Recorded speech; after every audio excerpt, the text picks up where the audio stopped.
যাহা লইয়া এই গল্পের উৎপত্তি তাহা ছোট, তথাপি এই ছোট ব্যাপারটুকু অবলম্বন করিয়া হরিলক্ষ্মীর জীবনে যাহা ঘটিয়া গেল তাহা ক্ষুদ্রও নহে, তুচ্ছও নহে। সংসারে এমনিই হয়। বেলপুরের দুই শরিক শান্ত নদীকূলে জাহাজের পাশে জেলেডিঙির মতো একটি অপরটির পাশে নিরুদ্রবেই বাধা ছিল। অচমকা কোথাকার একটা উড়ো ঝড়ে তরঙ্গ তুলিয়া জাহাজের দড়ি কাটিল, নোঙর ছিঁড়িল। এক মুহূর্তে ক্ষুদ্র তরণী কি করিয়া যে বিধ্বস্ত হইয়া গেল তাহার হিসাব পাওয়াই গেল না। বেলপুর তালুকটুকু বড় ব্যাপার নয়, উঠিতে বসিতে প্রজা ঠেঙাইয়া 1000-12 উপরে উঠে না। কিন্তু 15.5 আনার অংশীদার শিবচরণের কাছে 2 অংশের বিপিন বিহারীকে যদি জাহাজের সঙ্গে জেলেডিঙির তুলনায় করিয়া থাকি তো বোধ করি অতিশয়োক্তির অপরাধ করি নাই। দূর হইল জ্ঞাতি এবং 6-7 পুরুষ পূর্বের ভদ্রাসন উভয়ের একত্রই ছিল, কিন্তু আজ একজনের ত্রিতল অট্টালিকা গ্রামের মাথায় চড়িয়াছে এবং অপরের জীর্ণ গৃহ দিনের পর দিন ভূমিশয্যা গ্রহণের দিকেই মনোনিবেশ করিয়াছে। তবু এমনইভাবে দিন কাটিতেছিল এবং এমনই করিয়াই তো বাকি দিনগুলো বিপিনের সুখে দুঃখে নির্বিবাদেই কাটিতে পারিত। কিন্তু যে মেঘখণ্ডটুকু উপলক্ষ করিয়া অকালে ঝঞ্ঝা উঠিয়া সমস্ত বিপর্যয় করিয়া দিল তাহা এইরূপ। 15.5 আনার অংশীদার শিবচরণের হঠাৎ পত্নী বিয়োগ ঘটিলে বন্ধুরা কহিলেন, 40-41 কি আবার একটা বয়স, তুমি আবার বিবাহ করো। শত্রুপক্ষীয়রা শুনিয়া হাসিল, কহিল, 40 তো শিবচরণের 40 বছর আগে পার হয়ে গেছে।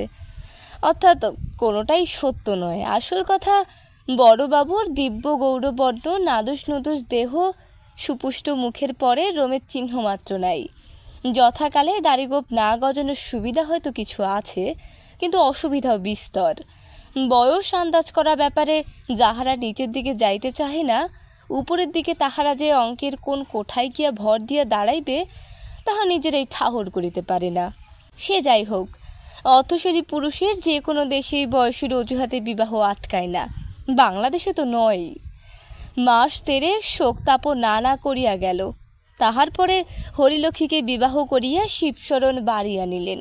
শূন্য গৃহ একদিন এই 16 কলায় পরিপূর্ণ হইয়া উঠিল। কারণ শত্রুপক্ষ যাহাই কেন না বলুক, প্রজাপতি যে সত্যই তাহার প্রতি এবার অতিশয় প্রসন্ন ছিলেন তাহা মানিতেই হইবে। তাহারা গোপনে বলা বলি করিল। পাত্রের তুলনায় নববধূ বয়সের দিক দিয়ে একেবারেই যে বেমানান হয় নাই, তবে 2-1টি ছেলে মেয়ে সঙ্গে লইয়া ঘরে ঢুকিলে আর খুদ ধরিবার কিছু থাকিত না। তবে সেই যে সুন্দরী এই কথা তাহারা স্বীকার করিল। ফল কথা, সচরাচর বড় বয়সের চেয়েও লক্ষ্মীর বয়সটা কিছু বেশি হইয়া গিয়াছিল, বোধ করি 19-এর কম হইবে না। তাহার পিতা আধুনিক নব্যতন্ত্রের লোক, যত্ন করিয়া মেয়েকে বেশি বয়স পর্যন্ত শিক্ষা দিয়া ম্যাট্রিক পাশ করাইয়াছিলেন। তাহার অন্য ইচ্ছা ছিল, শুধু ব্যবসা ফেল পড়িয়া আচমকির দারিদ্র্যের জন্যই এই সুপাত্রে কন্যা অর্পণ করিতে বাধ্য হইয়াছিলেন। লক্ষ্মী শহরের মেয়ে, স্বামীকে 2-4 দিনেই চিনিয়া ফেলিল। তাহার মুশকিল হইল এই যে, আত্মীয় মিশ্রিত বহু পরিজন পরিবৃত বৃহৎ সংসারের মধ্যে সে মন খুলিয়া কাহারও সহিত মিশিতে পারিল না। ওদিকে শিবচরণের ভালোবাসা তো অন্তর হইল না, শুধু কেবল বৃদ্ধের তরুণী ভার্যা বলিয়াই নয়, সে যেন একেবারে অমূল্য নিধি লাভ করিল। বাড়ির আত্মীয়ার দল কোথায় কি করিয়া যে তাহার মন জোগাইবে খুঁজিয়া পাইল না। একটা কথা প্রায় শুনিতে পাইত, এইবার মেজবের মুখে কালি পড়িল। কি রূপে, কি গুণে, কি বিদ্যা বুদ্ধিতে এতদিনে তাহার গর্ব খর্ব হইল। কিন্তু এত করিয়াও সুবিধা হইল না। মাস 2-এর মধ্যে লক্ষ্মী অসুখে পড়িল। এই অসুখের মধ্যেই একদিন মেজবের সাক্ষাৎ মিলিল। তিনি বিপিনের স্ত্রী। বড় বাড়ির নূতন বধূ জ্বর শুনিয়া দেখিতে আসিয়াছিলেন। বয়সে বোধ হয় 2-3 বছরের বড়। তিনি যে সুন্দরী তাহা মনে মনে লক্ষ্মী স্বীকার করিল, কিন্তু এই বয়সে দারিদ্র্যের ভীষণ কষাঘাতের চিহ্ন তাহার সর্বাঙ্গে সুস্পষ্ট হইয়া উঠিয়াছে। সঙ্গে বছর 6-এর একটি ছেলে, সেও রোগা। লক্ষ্মী শয্যার এক ধারে সযত্নে বসিতে স্থান দিয়া ক্ষণকাল নিঃশব্দে চাহিয়া চাহিয়া দেখিতে লাগিল। হাতে কয়েক গাছি সোনার চুড়ি ছাড়া আর কোনো অলঙ্কার নাই। পরনে ঈষৎ মলিন একখানি রাঙা পাড়ের ধুতি, বোধ হয় তাহার স্বামীর হইবে। পল্লীগ্রামের প্রথামতো ছেলেটি দিগম্বর নয়, তাহারও কোমরে একখানি শিউলে ফুলে ছোপানো ছোট কাপড় জড়ানো। লক্ষ্মী তাহার হাতখানি টানিয়া লইয়া আস্তে আস্তে বলিল, ভাগ্য জ্বর হয়েছিল, তাই তো আপনার দেখা পেল। কিন্তু সম্পর্কে আমি বড় যা হই মেজ বউ, শুনেছি মেজ ঠাকুরপো এর চেয়ে ঢের ছোট। মেজ বউ হাসিমুখে কহিল, সম্পর্কে ছোট হলে কি তাকে আপনি বলে? লক্ষ্মী কহিল, প্রথম দিন এই যা বললুম, নইলে আপনি বলবার লোক আমি নই। কিন্তু তাই বলে তুমিও যেন আমাকে দিদি বলে ডেকো না, ও আমি সইতে পারবো না। আমার নাম লক্ষ্মী। মেজ বউ কহিল, নামটি বলে দিতে হয় না দিদি, আপনাকে দেখলেই জানা যায়। আর আমার নাম কি জানি, কে যে ঠাট্টা করে কমলা রেখেছিলেন। এই বলিয়া সে সকৌতকে একটুখানি হাসিল মাত্র। হরিলক্ষ্মীর ইচ্ছা করিল সেও প্রতিবাদ করিয়া বলে, তোমার পানে তাকাইলে তোমার নামটি বোঝা যায়। কিন্তু অনুকৃতির মতো শোনাইবার ভয়ে বলিতে পারিল না। কহিল, আমাদের নামের মানে এক, কিন্তু মেজ বউ আমি তোমাকে তুমি বলতে পারলুম, তুমি পারলে না।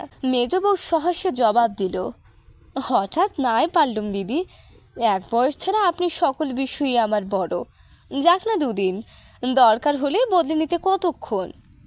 হরিলক্ষ্মীর মুখে সহসা ইহার প্রত্যুত্তর যোগাইল না, কিন্তু সে মনে বুঝিল এই মেয়েটি প্রথম দিনের পরিচয়টিকে মাখামাখিতে পরিণত করিতে চাহে না।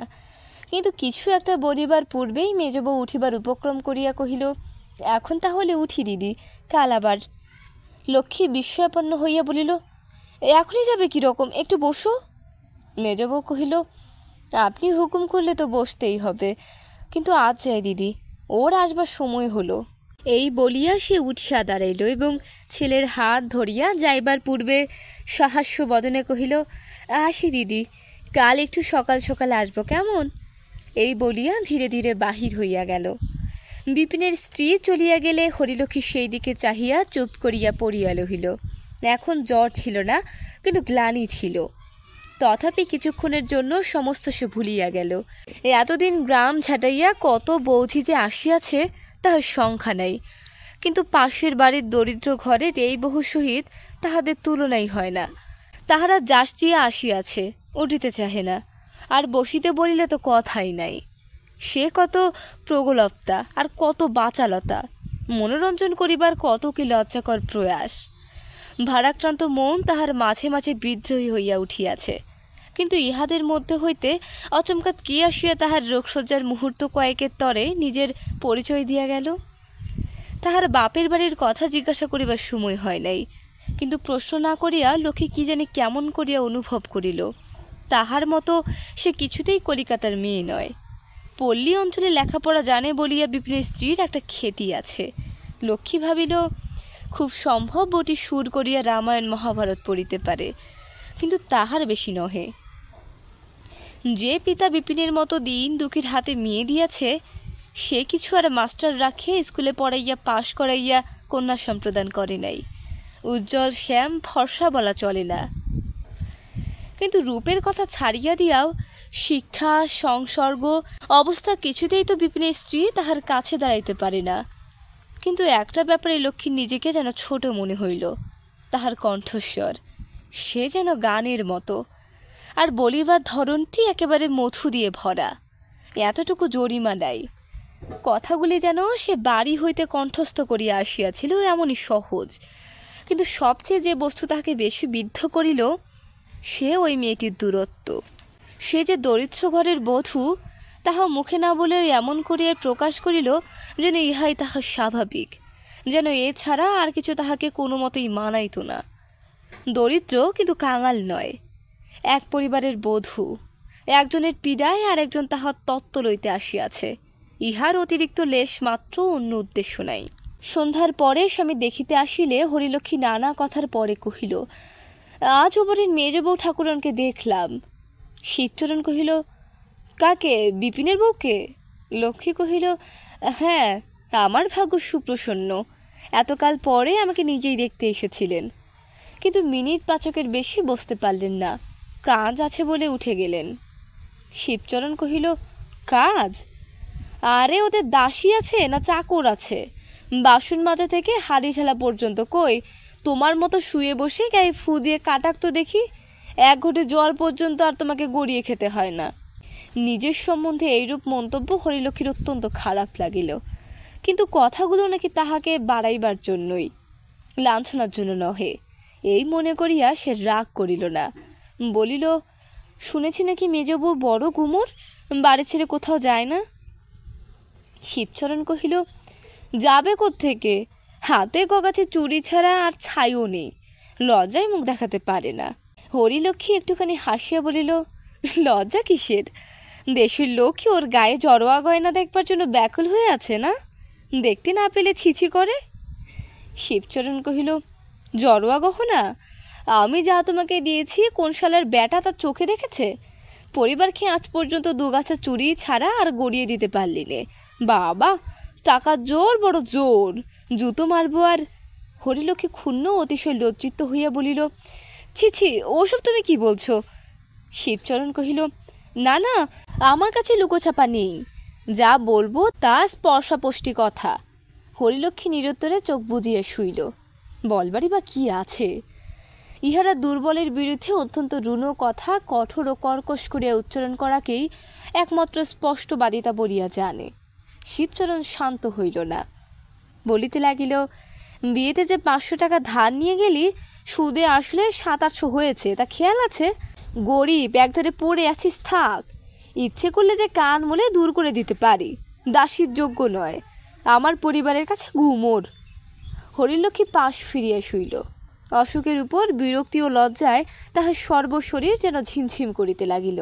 পরদিন দুপুরবেলায় ঘরের মধ্যে মৃদু শব্দে হরিলক্ষ্মীর চোখ চাহিয়া দেখিল বিপিনের স্ত্রী বাহির হইয়া যাইতেছে। দাখিয়ে কহিল, মেজবউ চলে যাচ্ছ যে? মেজবউ সলজ্জে ফিরিয়া আসিয়া বলিল, আমি ভেবেছিলাম আপনি ঘুমিয়ে পড়েছেন, আজ কেমন আছেন দিদি? হরিলক্ষ্মী কহিল, আজ ঢের ভালো আছি। কই তোমার ছেলেকে আনোনি? মেজবউ বলিল, আজ সে হঠাৎ ঘুমিয়ে পড়ল দিদি। হঠাৎ ঘুমিয়ে পড়ল মানে কি? অভ্যাস খারাপ হয়ে যাবে বলে আমি দিনের বেলায় বড়টাকে ঘুমোতে দিইনি দিদি। হরিলক্ষ্মী জিজ্ঞাসা করিল, রোদে রোদে দুরন্তপনা করে বেড়ায় না? মেজবউ কহিল, করে বই কি, কিন্তু ঘুমোনোর চেয়ে সে বরংশ ভালো। তুমি নিজে বুঝি কখনো ঘুমো না? মেজবউ হাসি মুখে ঘাড় নাড়িয়া বলিল, না। হরিলক্ষ্মী ভাবিয়াছিল মেয়েদের স্বভাবের মতো এবার হয়তো সে তাহার অনবকাশের দীর্ঘ তালিকা দিতে বসিবে, কিন্তু সে সেরূপ কিছুই করিল না। ইহার পরে অন্যান্য কথাবার্তা চলিতে লাগিল। কথায় কথায় হরিলক্ষ্মী তাহার বাপের বাড়ির কথা, ভাই বোনের কথা, মাস্টারমশাইয়ের কথা, স্কুলের কথা, এমনকি তাহার মেট্রিক পাশ করার কথাও গল্প করিয়া ফেলিল।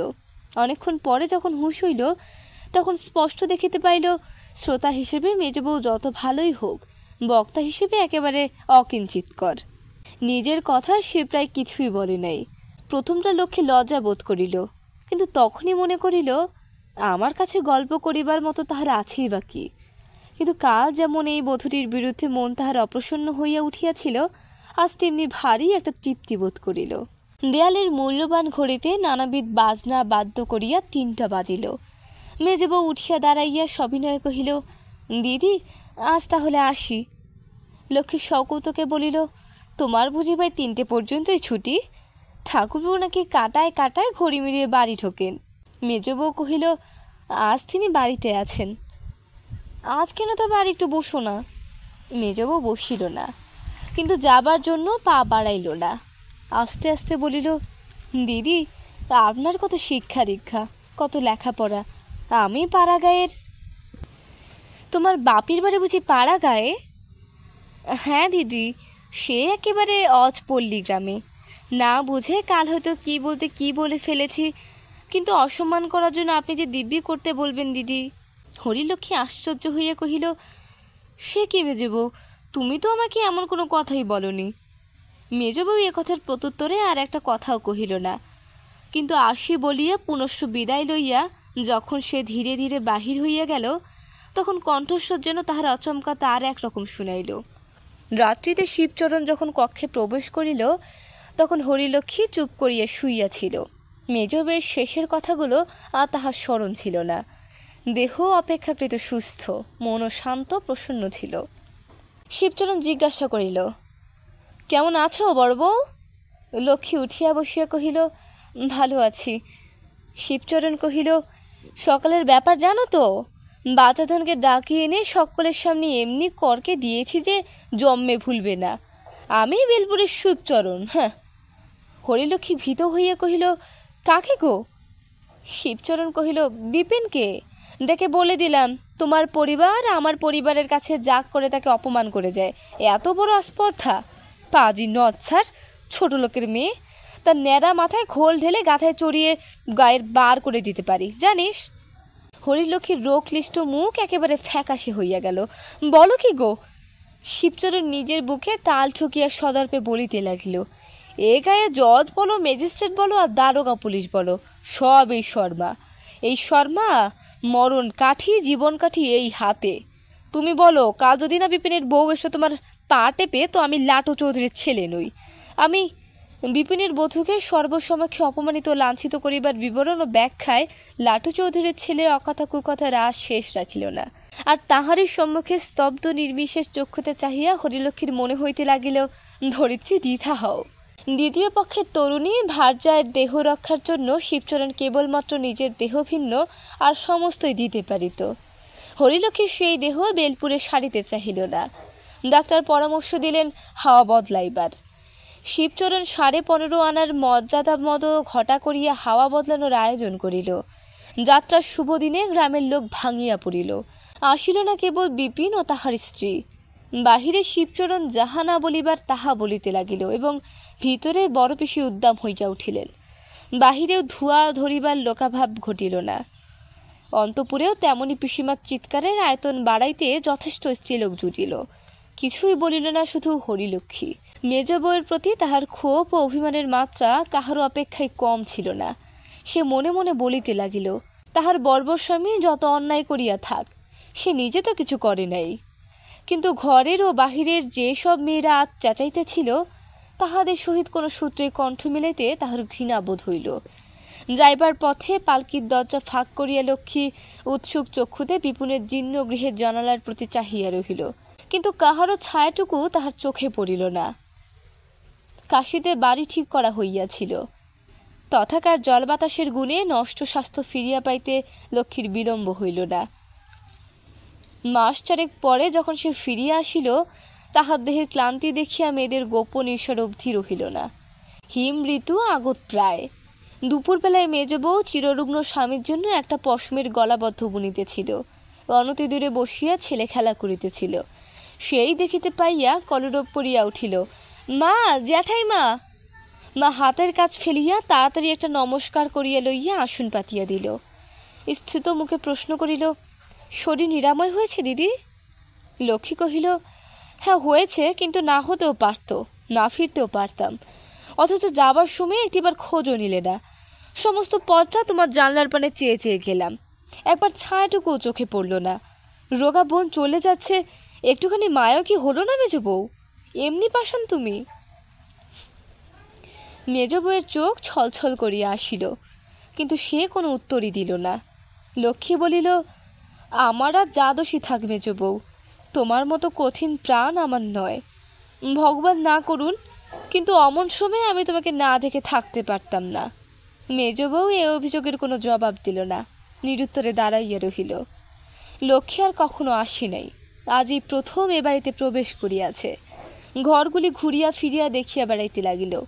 শতবর্ষের জরাজীর্ণ গৃহ, মাত্র 3খানি কক্ষ কোনো মতে বাসোপযোগী রহিয়াছে। দরিদ্রের আবাস আসবাবপত্র নাই বলিলেই চলে। ঘরে চুন বালি খসিয়াছে, সংস্কার করিবার সামর্থ্য নাই। তথাপি অনাবশ্যক অপরিচ্ছন্নতা এতটুকু কোথাও নাই। স্বল্প বিছানা ঝরঝর করিতেছে। 2-4খানি দেবদেবীর ছবি টাঙানো আছে, আর আছে মেজ বউয়ের হাতের নানাবিধ শিল্পকর্ম, অধিকাংশই পশম ও সুতোর কাজ। তাহা শিক্ষান বিশ্বের হাতে লাল ছোটলা সবুজ রঙের টিয়া পাখি অথবা 5 রঙা বেড়ালের মূর্তি নয়। মূল্যবান ফ্রেমে আটা লাল, নীল, বেগুনি, ধূসর পাশুটে নানা বিচিত্র রঙের সমাবেশে পশমে বোনা ওয়েলকম, আসুন বসুন, অথবা বানান ভুল গীতা শ্লোকার্ধও নয়। লক্ষ্মী সবিস্ময়ে জিজ্ঞাসা করিল, ওটি কার ছবি মেজবউ? যেন চেনা চেনা ঠেকছে। মেজবউ সলজ্জে হাসিয়া কহিল, ওটি তিলক মহারাজের ছবি। দেখে বলবার চেষ্টা করেছিলাম দিদি, কিন্তু কিছুই হয়নি।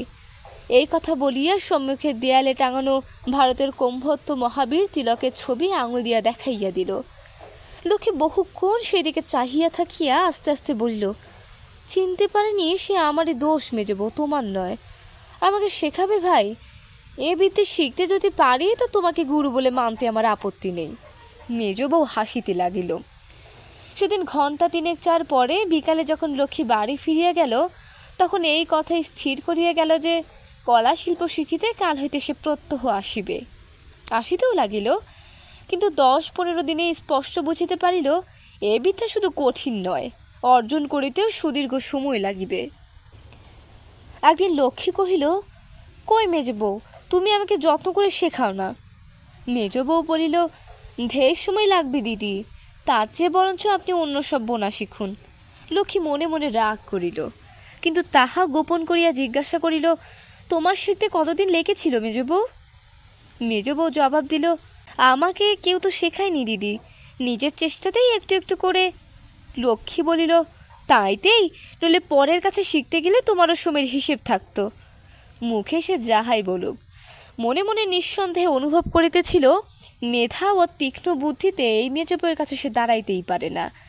আজ তাহার শিক্ষার কাজ অগ্রসর হইল না, এবং যথাসময়ে অনেক পূর্বেই সুদ সুতা প্যাটার্ন গুটাইয়া লইয়া বাড়ি চলিয়া গেল।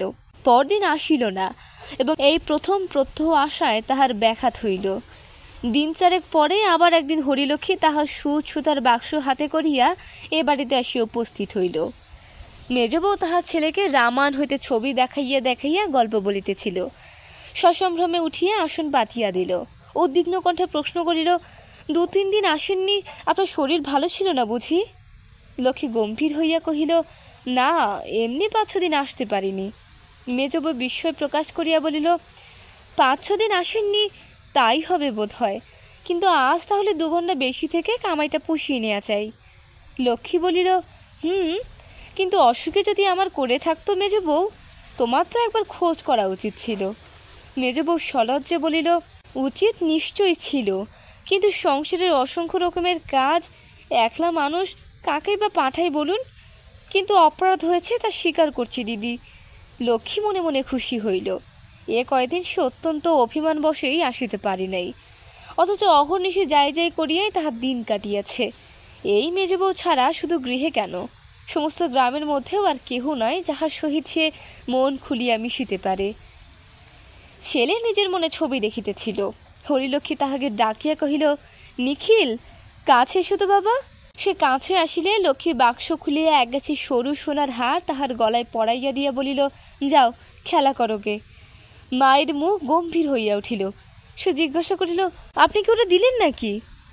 লক্ষ্মী শীত মুখে জবাব দিল, দিলাম বই কি। মেজবউ কহিল, আপনি দিলে বা ও নেবে কেন? লক্ষ্মী অপ্রতিভ হইয়া উঠিল, কহিল, জ্যাঠাইমা কি একটা হাত দিতে পারে না? মেজবউ বলিল, তা জানি না দিদি, কিন্তু এ কথা নিশ্চয় জানি, মা হয়ে আমি নিতে দিতে পারিনি। নিখিল, ওটা খুলে তোমার জ্যাঠাইমাকে দিয়ে দাও। দিদি, আমরা গরিব, কিন্তু ভিখিরি নই। কোনো একটা দামি জিনিস হঠাৎ পাওয়া গেল বলে 2 হাত পেতে নেব, তা নিই নে। লক্ষ্মী স্তব্ধ হইয়া বসিয়া রহিল। আজও তাহার মনে হইতে লাগিল পৃথিবী দ্বিধা হও। যাবার সময় সে কহিল, কিন্তু এ কথা তোমার ভাসুরের কানে যাবে মেজবউ। মেজবউ বলিল, তার অনেক কথা আমার কানে আসে, আমার একটা কথা তার কানে গেলে কান অপবিত্র হবে না। লক্ষ্মী কহিল, বেশ, পরীক্ষা করে দেখলেই হবে। একটু থামিয়া বলিল, আমাকে খামোকা অপমান করার দরকার ছিল না মেজবউ, আমিও শাস্তি দিতে জানি। মেজবউ বলিল, এ আপনার রাগের কথা, নইলে আমি যে আপনাকে অপমান করিনি, শুধু আপনার স্বামীকে খামোকা অপমান করতে আপনাকে দিইনি, এই উদ্ভাস শিক্ষা আপনার আছে। লক্ষ্মী কহিল, তা আছে, নেই শুধু তোমাদের পাড়াগে মেয়ের সঙ্গে কোদল করবার শিক্ষা। মেজবউ এই কটুক্তির জবাব দিল না, চুপ করিয়া রহিল। লক্ষ্মী চালিতে উদ্যত হইয়া বলিল, ওই হাটুকুর দাম যাই হোক, ছেলেটাকে স্নেহ বসেই দিয়েছিলাম, তোমার স্বামীর দুঃখ দূর হবে ভেবে দিইনি। মেজবউ, বড়লোক মাত্রই গরিবকে শুধু অপমান করে বেড়ায়, এইটুকুই কেবল শিখে রেখেছ। ভালোবাসতেও যে পারে তুমি শেখোনি, শেখা দরকার। তখন কিন্তু গিয়ে হাতে পায়ে পড়ো না। প্রত্যুত্তরে মেজ বউ শুধু একটু মুচকিয়ে হাসিয়ে বলিল, না দিদি, সে ভয় তোমাকে করতে হবে না। বন্যার চাপে মাটির বাঁধ যখন ভাঙিতে শুরু করে তখন তাহার অকিঞ্চিৎকর আরম্ভ দেখিয়া মনে করাও যায় না যে অবিশ্রান্ত জল প্রবাহ এত অল্পকালের মধ্যেই ভাঙনটাকে এমন ভয়াবহ, এমন সুবিশাল করিয়া তুলিবে। ঠিক এমনই হইল হরিলক্ষ্মীর। স্বামীর কাছে বিপিন ও তাহার স্ত্রীর বিরুদ্ধে অভিযোগের কথাগুলো যখন তাহার সমাপ্ত হইল তখন তাহার পরিণাম কল্পনা করিয়া সে নিজেই ভয় পাইল। মিথ্যা বলা তাহার স্বভাবও নহে, বলিতেও তাহার শিক্ষা ও মর্যাদায় বাধে। কিন্তু দুর্নিবার জলস্রোতের মতো যে সকল বাক্য আপন ঝোঁকেই তাহার মুখ দিয়া ঠেলিয়া বাহির হইয়া আসিল তাহার অনেকগুলি যে সত্য নহে তাহা নিজেই সে চিনিতে পারিল। অথচ তাহার গতিরোধ করাও যে তাহার সাধ্যের বাহিরে ইহাও অনুভব করিতে লক্ষ্মীর বাকি রহিল না। শুধু একটা ব্যাপার সে ঠিক এতখানি জানিত না যে তাহার স্বামীর স্বভাব তাহা যেমন নিষ্ঠুর তেমনি প্রতিহিংসা পরায়ণ এবং তেমনি বর্বর। পীড়ন করিবার কোথায় যে সীমা সে যেন তাহা জানেই না। আজ শিবচরণ আস্ফলন করিল না, সমস্তটাই শুনিয়া শুধু কহিল, আচ্ছা, মাস ছয়েক পরে দেখো, বছর ঘুরবে না, সে ঠিক। অপমান ও লাঞ্ছনার জ্বালা হরিলক্ষ্মীর অন্তরে জ্বলিতেই ছিল। বিপিনের স্ত্রী ভালোরূপ শাস্তি ভোগ করে তাহা সে যথার্থই চাহিতেছিল, কিন্তু শিবচরণ বাহিরে চলিয়া গেলে তাহার মুখের এই সামান্য কয়েকটা কথা বারবার মনের মধ্যে আবৃত্তি করিয়া লক্ষ্মী মনের মধ্যে আর স্বস্তি পাইল না। কোথায় যেন কি একটা ভারী খারাপ হইল, এমনই তাহার বোধ হইতে লাগিল। দিন কয়েক পরে কি একটা কথার প্রসঙ্গে হরিলক্ষ্মী হাসি মুখে স্বামীকে জিজ্ঞাসা করিল, ওদের সম্বন্ধে কিছু করছো নাকি? কাদের সম্বন্ধে? বিপিন ঠাকুরপোদের সম্বন্ধে। শিবচরণ নিস্পৃহভাবে কহিল, কী বা করব আর কী বা করতে পারি, আমি সামান্য ব্যক্তি বই তো না। হরিলক্ষ্মী উদ্বিগ্ন হয়ে কহিল, এ কথার মানে? শিবচরণ বলিল, মেজ বৌমা বলে থাকেন কি না, রাজত্বটা তো আর বউ ঠাকুরনের নয়, ইংরেজ গভর্নমেন্টের। হরিলক্ষ্মী কহিল, বলেছে নাকি? কিন্তু আচ্ছা, কি আচ্ছা? স্ত্রী একটুখানি সন্দেহ প্রকাশ করিয়া বলিল, কিন্তু মেজ বউ তো ওরকম কথা বড় একটা বলে না, ভয়ানক চালাক কি না, অনেকে আবার বাড়িও হয়তো তোমার কাছে বলে যায়। শিবচরণ কহিল, আশ্চর্য নয়, তবে কিনা কথাটা আমি নিজের কানে শুনেছি। হরিলক্ষ্মী বিশ্বাস করিতে পারিল না, কিন্তু তখনকার মতো স্বামীর মনোরঞ্জনের নিমিত্ত সহসা কোপ প্রকাশ করিয়া বলিয়া উঠিল, বলো কি গো, এত বড় অহংকার! আমাকে না হয় যা খুশি বলেছে, কিন্তু ভাসুর বলে তোমার তো একটা সম্মান থাকা দরকার। শিবচরণ বলিল, হিঁদুর ঘরে এই তো 5 জনে মনে করে, লেখাপড়া জানা বিদ্যার মেয়ে মানুষ কিনা, তবে আমাকে অপমান করে পার আছে, কিন্তু তোমাকে অপমান করে কারো রক্ষে নেই। সদরে একটু জরুরি কাজ আছে, আমি চললাম। এই বলিয়া শিবচরণ বাহির হইয়া গেল। কথাটা যেরকম করিয়া হরিলক্ষ্মীর পারিবার ইচ্ছা ছিল তাহা হইল না, বরঞ্চ উল্টা হইয়া গেল। স্বামী চলিয়া গেলে ইহাই তার পুনঃ পুনঃ মনে হইতে লাগিল। সদরে গিয়া শিবচরণ বিপিনকে ডাকাইয়া আনিয়া কহিল, 5-7 বছর থেকে তোমাকে বলে আসছে বিপিন, গোয়ালটা তোমার সরাও, শোবার ঘরে আমি আর টিকতে পারি নে। কথাটা কি তুমি কান দেবে না ঠিক করেছ? বিপিন বিস্ময়াপন্ন হইয়া কহিল, কই, আমি তো একবার শুনিনি বড়দা। শিবচরণ অবলীলাক্রমে কহিল, অন্তত 10 বার আমি নিজের মুখেই তোমাকে বলেছি, তোমার স্মরণ না থাকলে ক্ষতি হয় না, কিন্তু এত বড় জমিদারে যাকে শাসন করতে হয় তার কথা ভুলে গেলে চলে না। সে যাই হোক, তোমার আপনার তো একটা আক্কেল থাকা উচিত যে পরের জায়গায় নিজের গোয়ালঘর রাখা কতদিন চলে। কালকে এটা সরিয়ে ফেলোগে, আমার আর সুবিধা হবে না, তোমাকে শেষবারের মতো জানিয়ে দিলাম। বিপিনের মুখে এমনই কথা বাহির হয় না। আচমকাত এই পরম বিস্ময়কর প্রস্তাবের সম্মুখে সে একেবারে অভিভূত হইয়া পড়িল। তাহার পিতামহর আমল হইতে যে গোয়ালঘরটাকে সে নিজেদের বলিয়া জানে, তাহা অপরের এত বড় মিথ্যা উক্তির সে একটা প্রতিবাদ পর্যন্ত করিতে পারিল না। নীরবে বাড়ি ফিরিয়া আসিল। তাহার স্ত্রীর সমস্ত বিবরণ শুনিয়া কহিল, কিন্তু রাজার আদালত খোলা আছে তো। বিপিন চুপ করিয়া রহিল। সে যত ভালো মানুষই হোক, এ কথা সে জানিত। ইংরাজ রাজার আদালত গৃহের সবৃহৎ দ্বার যত উন্মুক্তই থাক, দরিদ্রের প্রবেশ করিবার পথ এতটুকু খোলা নাই। হইলেও তাহাই পরদিন বড়বাবুর লোক আসিয়া প্রাচীন ও জীর্ণ গোশালা ভাঙিয়া লম্বা প্রাচীর টানিয়া দিল। বিপিন থানায় গিয়া খবর দিয়া আসিল, কিন্তু আশ্চর্য এই যে শিবচরণের পুরাতন ইটের নতুন প্রাচীন যতক্ষণ না সম্পূর্ণ হইল ততক্ষণ পর্যন্ত একটা রাঙা পাগড়িও ইহার নিকটে আসিল না। বিপিনের স্ত্রী হাতে চুরি বেচিয়া আদালতে নালিশ করিল, কিন্তু তাহাতে শুধু গহনাটাই গেল, আর কিছু হইল না। বিপিনের পিসিমা সম্পর্কীয় একজন শুভান্যধ্যায়িনী এই বিপদে হরিলক্ষ্মীর কাছে গিয়া পড়িতে বিপিনের স্ত্রীকে পরামর্শ দিয়াছিলেন।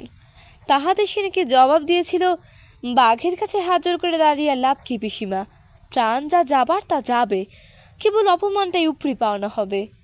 এই কথা হরিলক্ষ্মীর কানে আসিয়া পৌঁছলে সে চুপ করে হইল, কিন্তু একটা উত্তর দেবার চেষ্টা পর্যন্ত করিল না। পশ্চিম হইতে ফিরিয়া অবধি শরীর তাহার কোনোদিনই সম্পূর্ণ সুস্থ ছিল না। এই ঘটনার মাসখানেকের মধ্যে সে আবার জ্বরে পড়িল। কিছুকাল গ্রামের চিকিৎসা চলিল, কিন্তু ফল যখন হইল না, তখন ডাক্তারের উপদেশ মতো পুনরায় তাহাকে বিদেশ যাত্রার জন্য প্রস্তুত হইতে হইল। নানাবিধ কাজের তারা এবার শিবচরণ সঙ্গে যাইতে পারিল না, দেশে রহিল। যাবার সময় সে স্বামীকে একটা কথা বলিবার জন্য মনে মনে ছটফট করিতে লাগিল, কিন্তু মুখ ফুটিয়া কোনো মতে সে এই লোকটির সম্মুখে সে কথা উচ্চারণ করিতে পারিল না। তাহার কেবলই মনে হইতে লাগিল, এ অনুরোধ বৃথা, ইহার অর্থ সে বুঝিবে না। হরিলক্ষ্মীর রোগগ্রস্ত দেহ সম্পূর্ণ নিরাময় হইতে এবার কিছু দীর্ঘ সময় লাগিল। প্রায় বৎসরাধিক কাল পরে সে বেলপুরে ফিরিয়া আসিল। শুধু কেবল জমিদারের আদরের পত্নী বলিয়াই নয়, সে এত বড় সংসারের গৃহিণী। পাড়ার মেয়েরা দল বাঁধিয়া দেখিতে আসিল। যে সম্বন্ধে বড় সে আশীর্বাদ করিল, যে ছোট সে প্রণাম করিয়া পায়ে ধুলা লইল। আসিল না শুধু বিপিনের স্ত্রী, সে যে আসিবে না হরিলক্ষ্মী তাহা জানিত। এই একটা বছরের মধ্যে তাহারা কেমন আছে, যে সকল ফৌজদারি ও দেওয়ানি মামলা তাহাদের বিরুদ্ধে চলিতেছিল, তাহার ফল কি হইয়াছে, এসব কোনো সংবাদে সে কাহারও কাছে জানিবার চেষ্টা করে নাই। শিবচরণ কখনো বাড়িতে, কখনো বা পশ্চিমী স্ত্রীর কাছে গিয়া বাস করিতেছিলেন। যখনই দেখা হইয়াছে, সর্বাক ইহাদের কথাই তাহার মনে হইয়াছে, অথচ একটা দিনের জন্য স্বামীকে প্রশ্ন করে নাই। প্রশ্ন করিতে তাহার যেন ভয় করিত। মনে করিত, এতদিনে হয়তো যা হোক একটা বোঝাপড়া হইয়া গেছে, হয়তো ক্রোধে সে প্রখরতা আর নাই। জিজ্ঞাসাবাদের দ্বারা পাছে আবার সে পূর্বক্ষত বাড়িয়া ওঠে, এই আশঙ্কায় সে এমনই একটা ভাব ধারণ করিয়া থাকিত যেন সে সকল তুচ্ছ কথা আর তাহার মনেই নাই। ওদিকে শিবচরণও নিজে হইতে কোনোদিন বিপিনের বিষয়ে আলোচনা করিত না। সে যে স্ত্রীর অপমানের ব্যাপার বিস্তৃত হয় নাই, বরঞ্চ তাহার অবর্তমানে যথোপযুক্ত ব্যবস্থা করিয়া রাখিয়াছে, এই কথাটা সে হরিলক্ষ্মীর কাছে গোপন করিয়াই রাখিত। তাহার স্বাদ ছিল লক্ষ্মী গৃহে ফিরিয়া নিজের চোখে সমস্ত দেখিতে পাইয়া আনন্দিত বিস্ময়ে আত্মহারা হইয়া উঠিবে। বেলা বাড়িয়া উঠিবার পূর্বেই পিসিমার পুনঃপুন সস্নেহ তাড়নায় লক্ষ্মী স্নান করিয়া আসিলে তিনি উৎকণ্ঠা প্রকাশ করিয়া বলিলেন, তোমার রোগা শরীর বৌমা, নিজে গিয়া কাজ নেই, এইখানে ঠাই করে ভাত দিয়ে যাক। লক্ষ্মী আপত্তি করিয়া সহাস্যে কহিল, শরীর আগের মতোই ভালো হয়ে গেছে পিসিমা, আমি রান্নাঘরে গিয়ে খেতে পারবো, ওপরে বই আনবার দরকার নেই, চলো নিচেই যাচ্ছি। পিসিমা বাধা দিলেন, শিবুর নিষেধ আছে জানাইলেন, এবং তাহারই আদেশে ঘরের মেঝেতে আসন পাতিয়া ঠাই করিয়া দিয়া গেল। পরক্ষণে রাঁধুনি অন্য ব্যঞ্জন বহিয়া আনিয়া উপস্থিত করিল। সে চলিয়া গেলে লক্ষ্মী আসনে বসিয়া জিজ্ঞাসা করিল, রাঁধুনিটি কে পিসিমা, আগে তো দেখিনি। পিসিমা হাস্য করিয়া বলিলেন, চিনতে পারলে না বৌমা, ও যে আমাদের বিপিনের বউ। লক্ষ্মী স্তব্ধ হইয়া বসিয়া রহিল, মনে মনে বুঝিল তাকে চমৎকৃত করিবার জন্যই এতখানি ষড়যন্ত্র এমন করিয়া গোপন রাখা হইয়াছিল। কিছুক্ষণে আপনাকে সামলাইয়া লইয়া জিজ্ঞাসা মুখে পিসিমার মুখের দিকে চাহিয়া রহিল। পিসিমা বলিলেন, বিপিন মারা গেছে, শুনেছ তো? লক্ষ্মী শুনে নাই কিছুই, কিন্তু এইবার যে তাহার খাবার দিয়ে গেল, সে যে বিধবা তাহা চাহিলেই বোঝা যায়। ঘাড় নাড়িয়া কহিল, হ্যাঁ।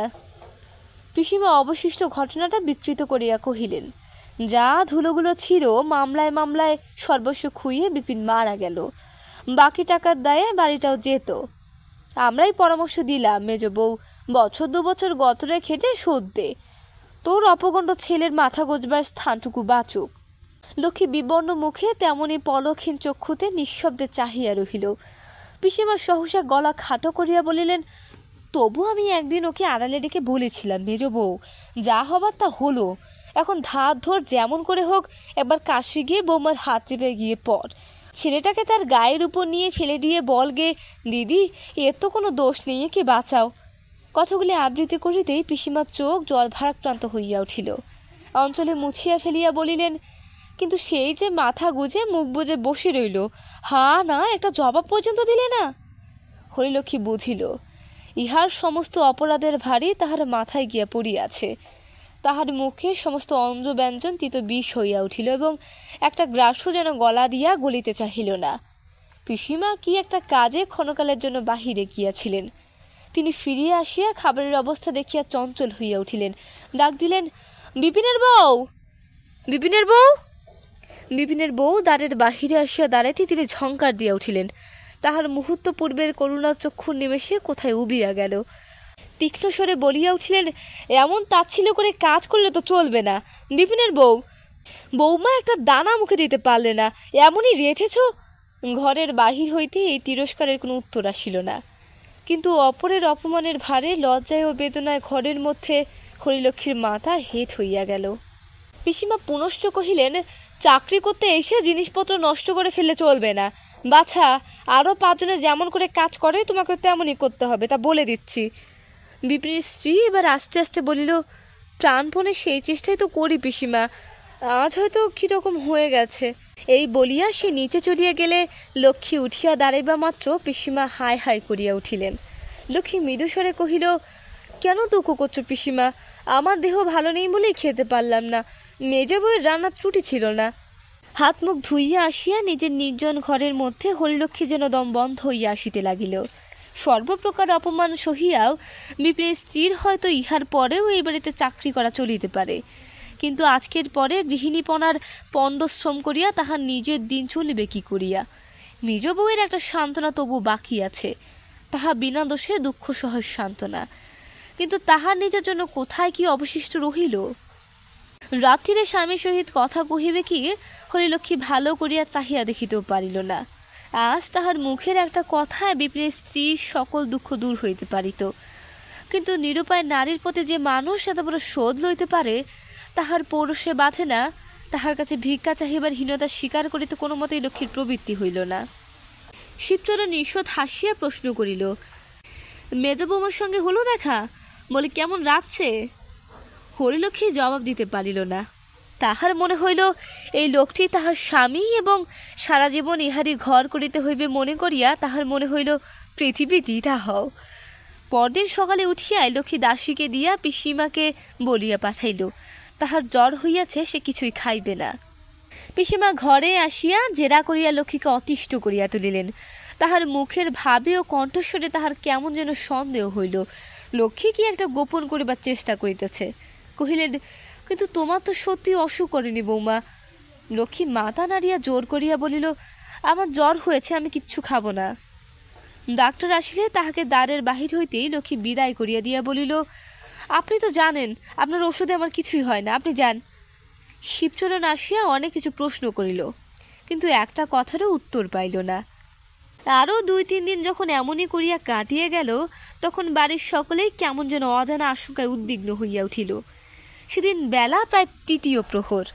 লক্ষ্মী স্নানের ঘর হইতে নিঃশব্দে মৃত্যু পায়ে প্রাঙ্গণের এক ধার দিয়া উপরে যাইতেছিল। পিসিমা রান্নাঘরের বারান্দা হইতে দেখিতে পাইয়া চিৎকার করিয়া উঠিলেন, দেখো বৌমা, বিপিনের বউয়ের কাজ। মেজ বউ, শেষ করে চুরি শুরু করলে? হরিলক্ষ্মী কাছে গিয়া দাঁড়াইল। মেজ বউ মেঝের উপর নির্বাক অধমুখে বসিয়ে একটা পাত্রে অন্ন ব্যঞ্জন গামছা ঢাকা দেয়া সম্মুখে রাখা। পিসিমা দেখাইয়া বলিলেন, তুমিই বলো বৌমা, এক ভাত তরকারি একটা মাসে খেতে পারে? ঘরে নিয়ে যাওয়া হচ্ছে ছেলের জন্য, অথচ বারবার করে মানা করে দেয়া হয়েছে। শিবচরণের কানে গেলে আর রক্ষে থাকবে না, ঘাত ধরে দূর দূর করে তাড়িয়ে দেবে। বৌমা, তুমি মনিব, তুমি এর বিচার করো। এই বলিয়া পিসিমা যেন একটা কর্তব্য শেষ করিয়া হাত ফেলিয়া বাঁচিলেন। তাহার চিৎকার শব্দে বাড়ির চাকর দাসী লোকজন যে যেখানে ছিল তামাশা দেখিতে ছুটিয়া আসিয়া দাঁড়াইল। আর তাহারই মধ্যে নিঃশব্দে বসিয়া ও বাড়ির মেজ বউ ও তাহার কর্ত্রী এবারের গৃহিণী। এত ছোট এত তুচ্ছ বস্তু লইয়া এত বড় কর্দজ কাণ্ড বাঁধিতে পারে লক্ষ্মী তাহার স্বপ্নের অগোচর। অভিযোগের জবাব দিবে কি অপমানে অভিমানে লজ্জা সে মুখ তুলিতেই পারিল না। লজ্জা অপরের জন্য নয়, সে নিজের জন্যই। চোখ দিয়া তাহার জল পড়িতে লাগিল। তাহার মনে হইল এত লোকের সম্মুখে সেই যেন ধরা পড়িয়া গেছে এবং বিপিনের স্ত্রী তাহার বিচার করিতে বসিয়াছে। মিনিট দুদিন এমনিভাবে থাকিয়া সহসা প্রবল চেষ্টায় লক্ষ্মী আপনাকে সামলাইয়া লইয়া কহিল, পিসিমা, তোমরা সবাই একবার এ ঘর থেকে যাও। তাহার ইঙ্গিতে সকলে প্রস্থান করিলে লক্ষ্মী ধীরে ধীরে মেজ বউয়ের কাছে গিয়া বসিল। হাত দিয়া তাহার মুখ তুলিয়া ধরিয়া দেখিল তাহারও দুই চোখ বাহিয়া জল পড়িতেছে। কহিল, মেজ বউ, আমি তোমার দিদি। এই বলিয়া নিজের অঞ্চল দিয়া তাহার অশ্রু মুছাইয়া দিল।